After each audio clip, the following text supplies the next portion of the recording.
बातें करते हम खेतों की और उसके रखवाली की। हम बीजों की बातें करते उत्तम जल संसाधन की। हम तकनीकी बातें करते फसलों के उत्पादन की। हर किसान का सपना सच हो जीवन सुखद बनाने को। गाँव-गाँव के हर आंगन का प्यारा सा ये दर्शन। कृषि दर्शन, कृषि दर्शन, कृषि दर्शन, कृषि दर्शन, कृषि दर्शन, कृषि दर्शन, कृषि दर्शन, कृषि दर्शन। नमस्कार, जोहार। कृषि दर्शन कार्यक्रम में आप सभी किसान भाई बहनों का स्वागत है।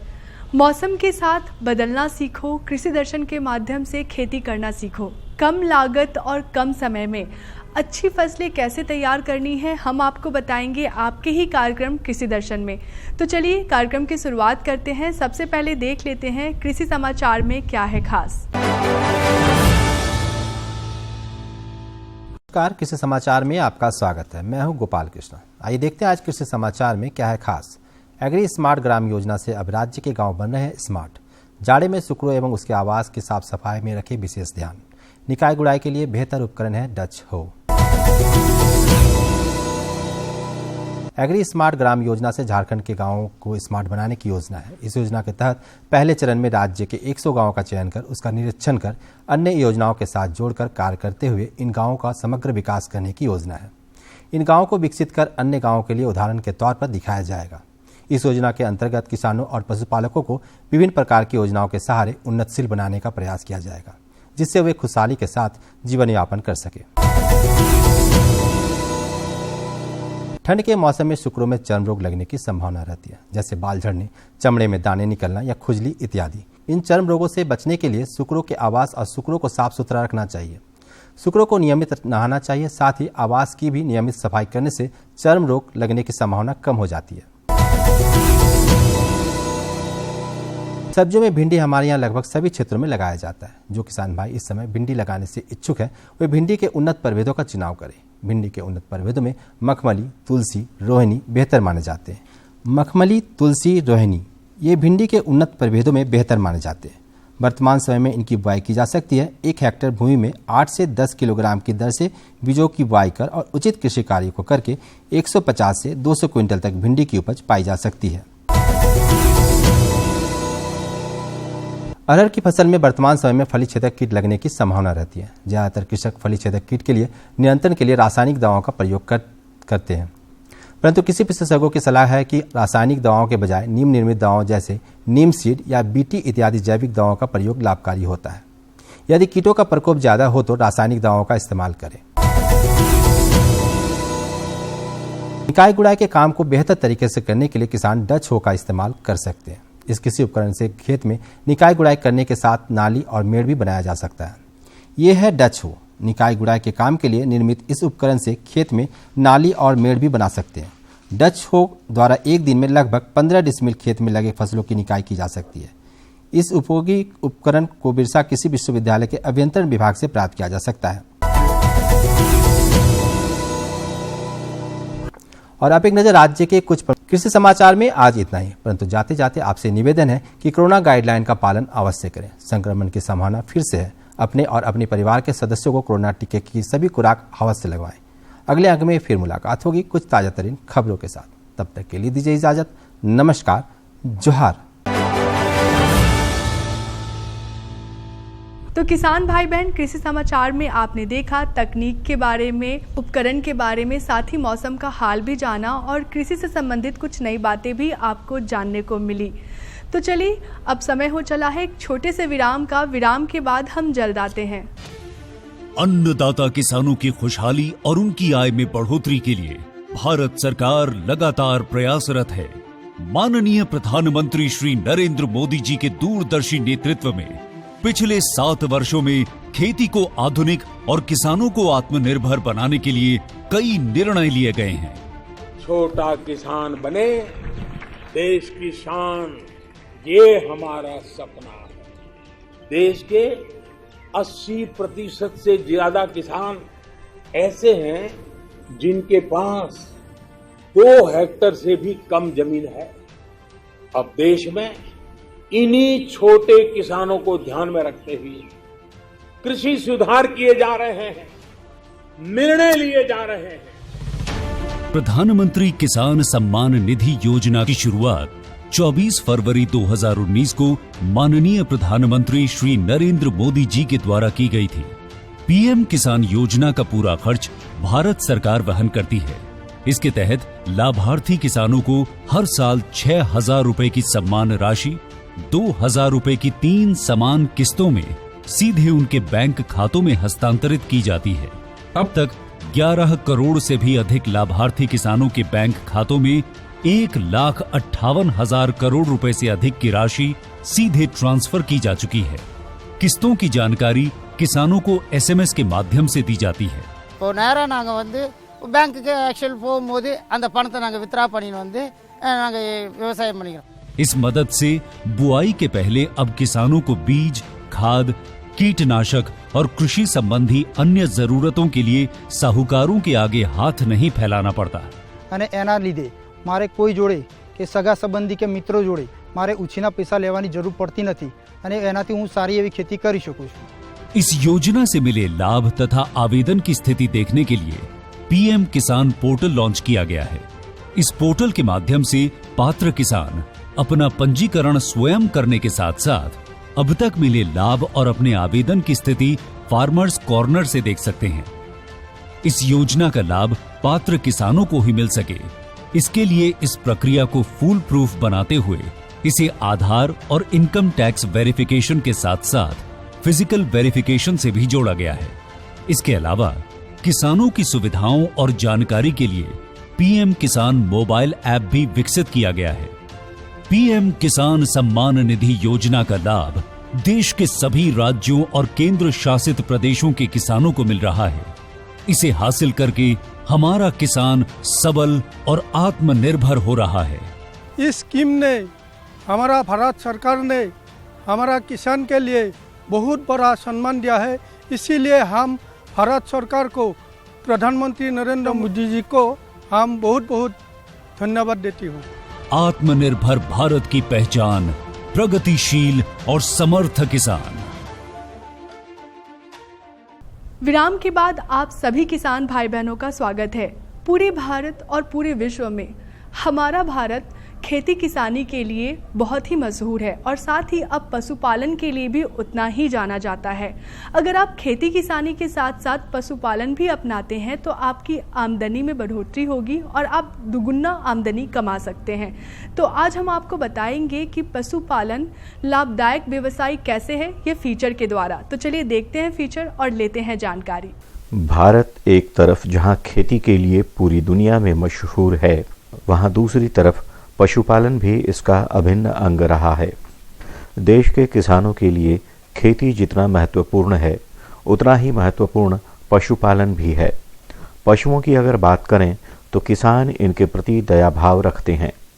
इसके अलावा किसानों के लिए यह मुनाफा देने वाला व्यवसाय भी है। आज हम रांची पशु चिकित्सा महाविद्यालय में हैं और हमारे साथ हैं यहाँ के कृषि वैज्ञानिक डॉक्टर शैलेंद्र कुमार रजक जी, जिनसे हम बातचीत करेंगे और जानेंगे कि पशुपालन किसानों के लिए किस प्रकार से एक लाभदायक व्यवसाय है। आइए जानते हैं। आपका हमारे कार्यक्रम में बहुत बहुत स्वागत है।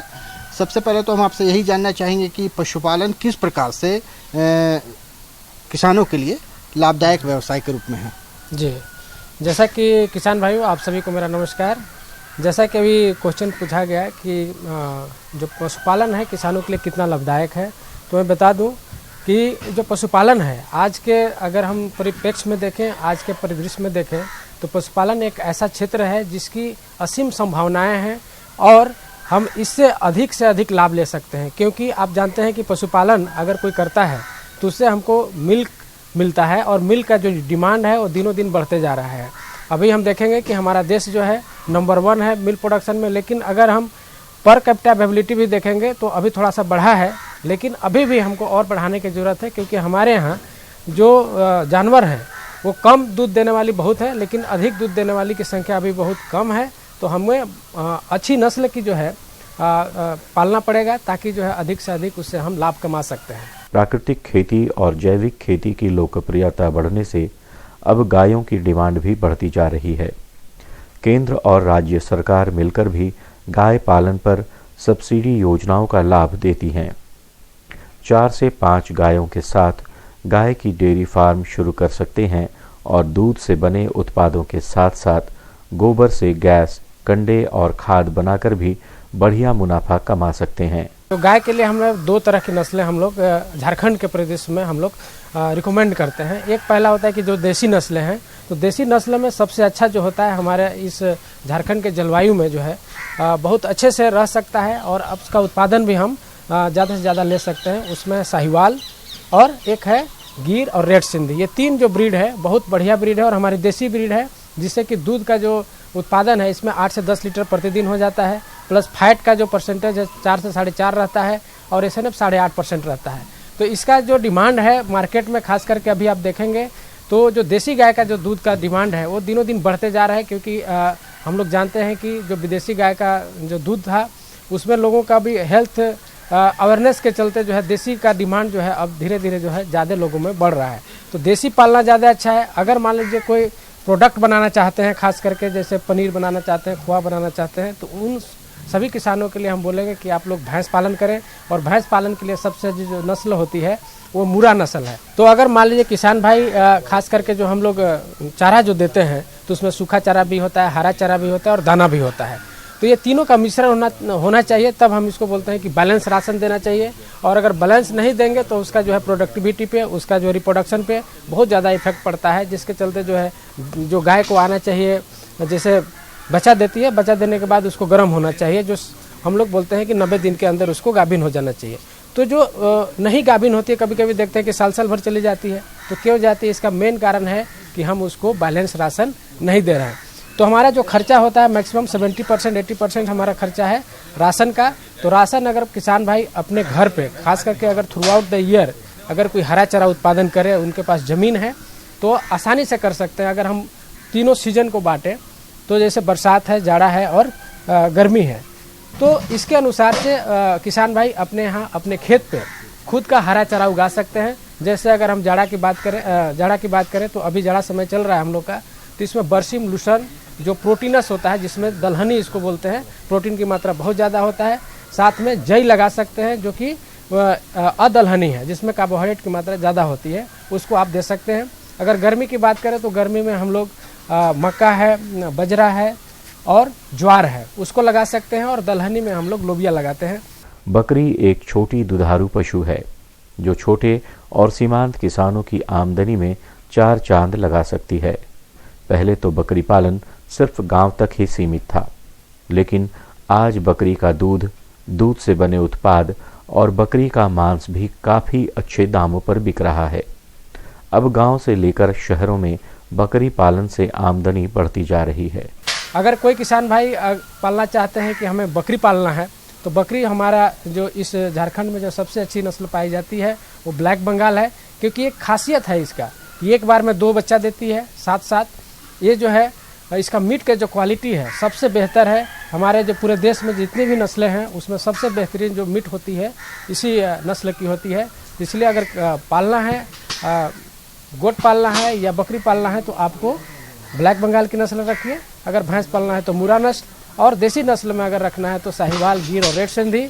और अगर क्रॉस जो शंकर नस्ल जिसको बोलते हैं, तो उसमें हम लोग रिकमेंड करते हैं या तो जर्सी का क्रॉस पालिए या होल्स्टीन फ्रीजियन का क्रॉस पालिए। पहले मछली पालन सिर्फ नदियों और समंदर तक ही सीमित था, लेकिन अब कई प्रगतिशील किसान तालाब में मछली पालन कर रहे हैं, तो कुछ ने नई आधुनिक तकनीकों के जरिए मछली पालन से मोटा मुनाफा कमाया है।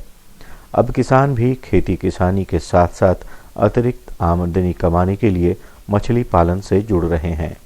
अगर आप टीका करा लेते हैं, और 2-3 टीका ही है जो कि आपको खास करके बड़े जानवर में कराना है, जैसे अगर गाय भैंस की बात करते हैं तो उसमें HS और BQ है, जिसको गरगटिया बोलते हैं और लंगड़ा बीमारी बोलते हैं, उसका टीकाकरण हमको जून जुलाई में करा लेना है। इसके बाद आता है FMD, जिसको हम खुरहा चपका बोलते हैं। खुरहा चपका नवंबर दिसंबर महीना में सबसे ज़्यादा होता है, तो इसीलिए इसका वैक्सीनेशन हमको सितंबर से अक्टूबर महीने में करा लेना है। तो 3 वैक्सीनेशन करा लेंगे तो आपको जो है असमय जो मृत्यु होती है उससे आर्थिक नुकसान जो है नहीं होगा। इसी तरह अगर बकरी की हम बात करते हैं तो बकरी में PPR एक वैक्सीन आता है, उससे PPR का आप अगर वैक्सीन करा लेते हैं तो आपको बहुत कम नुकसान झेलना पड़ेगा। तो अभी आपने देखा पशुपालन कितना लाभदायक व्यवसाय है, तो आप भी खेती किसानी के साथ साथ पशुपालन को भी अपनाइए। तो चलिए कार्यक्रम में बढ़ते हैं आगे और आपको देते हैं अपनी दूसरी जानकारी। हमारी दूसरी जानकारी है गेहूं में उर्वरक और सिंचाई प्रबंधन के बारे में। हमारे बहुत ऐसे किसान भाई बहन हैं जो गेहूं की खेती करते हैं और गेहूं की खेती में अगर आप सही समय पर सिंचाई का प्रबंधन नहीं करते हैं, सही समय पर सिंचाई नहीं करते हैं, तो उससे फसलों को भी नुकसान पहुंचता है। इसलिए सही समय पर सिंचाई करना बेहद ज़रूरी है, इसकी जानकारी होना बेहद ज़रूरी है। साथ ही सही समय और सही मात्रा में उर्वरक कैसे देना है, इसकी भी जानकारी आपको होनी चाहिए। तो चलिए आज हम आपको जानकारी देंगे कि गेहूं में उर्वरक और सिंचाई प्रबंधन के बारे में। चलिए मिलते हैं विशेषज्ञ से और लेते हैं जानकारी। आज हम आ पहुंचे हैं पश्चिमी सिंहभूम के KVK जगन्नाथपुर में और हमारे साथ यहाँ के वरीय वैज्ञानिक सह प्रधान डॉक्टर सनत कुमार सवैया जी हैं। आइए उनसे हम जानते हैं गेहूँ में सिंचाई एवं उर्वरक प्रबंधन के बारे में।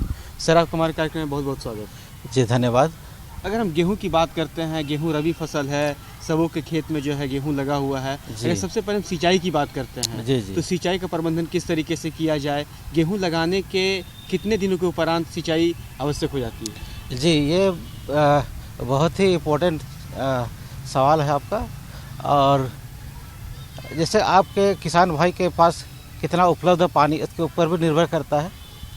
अगर उपलब्ध है पानी तो आप 5-6 बार सिंचाई कर सकते हैं।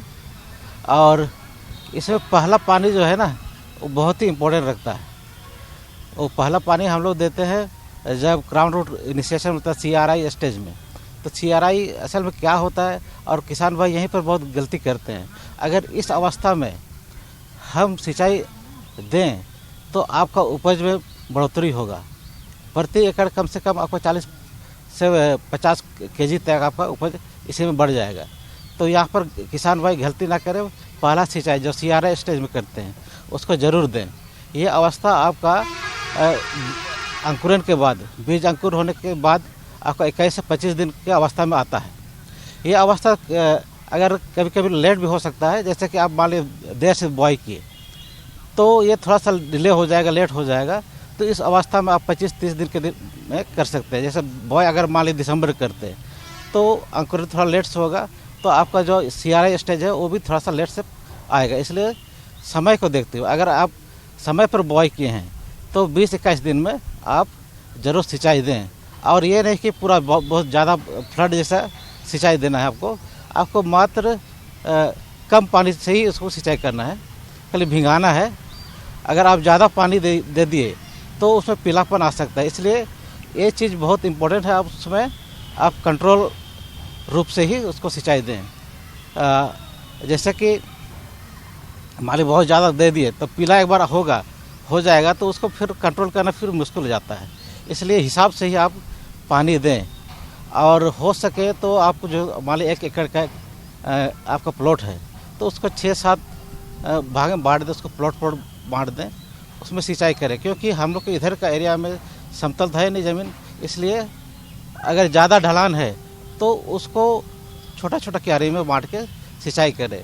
प्लॉट जैसे ऊपर से आप सिंचाई करते जाएंगे, ऊपर भर गया उसके बाद नीचे उसको खोलते जाएंगे, इस तरह से आपको सिंचाई करना है। ये नहीं कि आप फ्लडिंग जैसे पूरा एक साथ भर देंगे तो इसमें क्या होगा, आपका अगर एक कोना पानी जम गया तो उस एरिया में आपका पौधा मर जाएगा, पीला हो जाएगा, फिर उसको कंट्रोल करना मुश्किल हो जाएगा। डॉक्टर साहब ने बड़ी अच्छी बात बताई कि जो है जैसे हम गेहूं लगाते हैं, अंकुरन निकलता है, उसके 25 दिन के अंदर में जो है उसको सिंचाई करना। सिंचाई बहुत ज़्यादा नहीं करना है, हाँ, हल्की मात्रा में करना, इससे पीलापन नहीं आया। 25 दिन के बाद जो हम सिंचाई करते हैं उसके कितने बाद फिर सिंचाई करना है? क्योंकि गेहूँ तो 2 से 3 महीने का फसल होता है, कम से कम 3 से 4 बार सिंचाई की आवश्यकता पड़ती है। तो पहली सिंचाई जो है 25 दिन में करनी है, दूसरी सिंचाई कब करनी है? अगर किसान भाई के पास पानी का सुविधा है तो हर एक 20 दिन पे एक बार सिंचाई करें।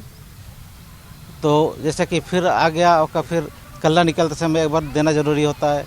अगर 3 बार मान लिया आपके पास पानी है 3 सिंचाई के लिए, तो एक उस समय दिए, फिर एक बार जब बाली निकलता है या जब दूध भरता है उस समय मिल्की स्टेज पे दूध के समय में पानी देना बहुत ज़रूरी है।